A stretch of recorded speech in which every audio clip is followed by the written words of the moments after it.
Coast Guard units about 9/11, and it usually takes about 45 minutes. So fortunately, I tried to figure out how to condense it, so I got it down to 40 minutes. So let's get started.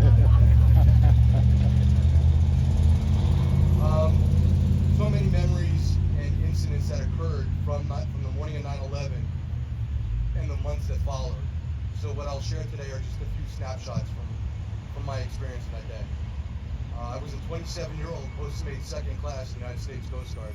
I would happen to be the officer of the day that day, and that's the person that is operationally in charge of the unit while the commanding officer's away, which he happened to be that day. The alarm went off as it does when we have an emergency, and the call came to me that the Cessna had hit the first tower. I sent out 3 boats for traffic control because it was such a beautiful day. There were still a lot of boats on the water. So I sent 3 boats out just for traffic control. There wasn't much more we're going to be able to do with that.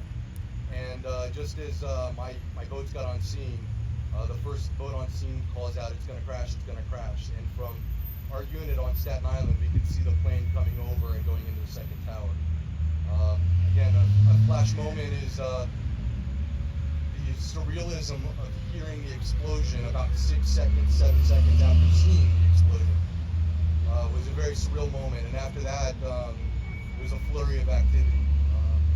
One of the boat operators, the coxswains that was out there, was a 20-year-old gentleman that just got his certification to drive the boat, and he was the second boat on scene with also a green crew. And that was my first concern, was he's never done a search and rescue operation in his life, and now he's faced with one of the biggest ones he'll ever see.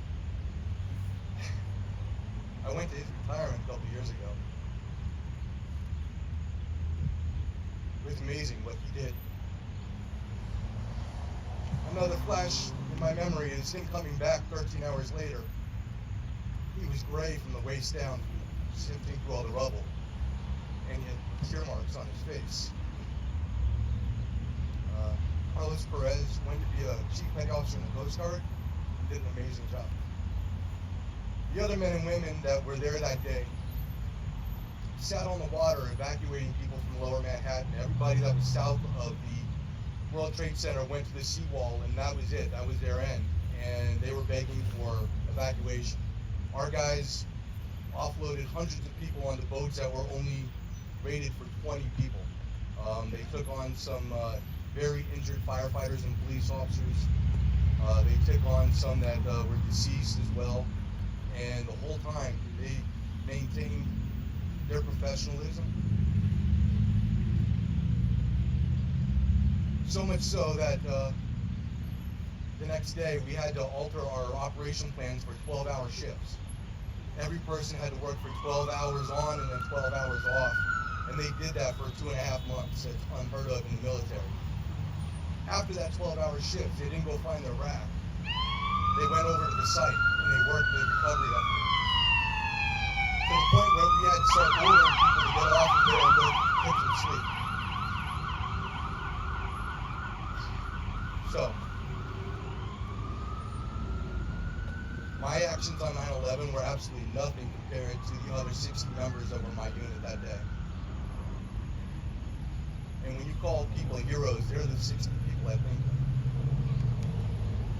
of. Some of them did get very sick afterwards, and 2 of them are no longer with us. And I remember them every day, and especially today. Every couple of years, my unit gets together for a reunion, and there's always 3 empty seats for those gentlemen. The last thing I'd like to speak about, the last snapshot in my memories, are the days after. Not September 11th, but September 12th and 13th, where, as the mayor said and everybody else mentioned, there were flags everywhere. The 3rd or 4th day, I was running to the store. We had to get some of our guys essentials, toothpaste, deodorant, underwear, socks. And we walked into the store in uniform on Staten Island, and the manager, the very nice lady, came over and hugged us.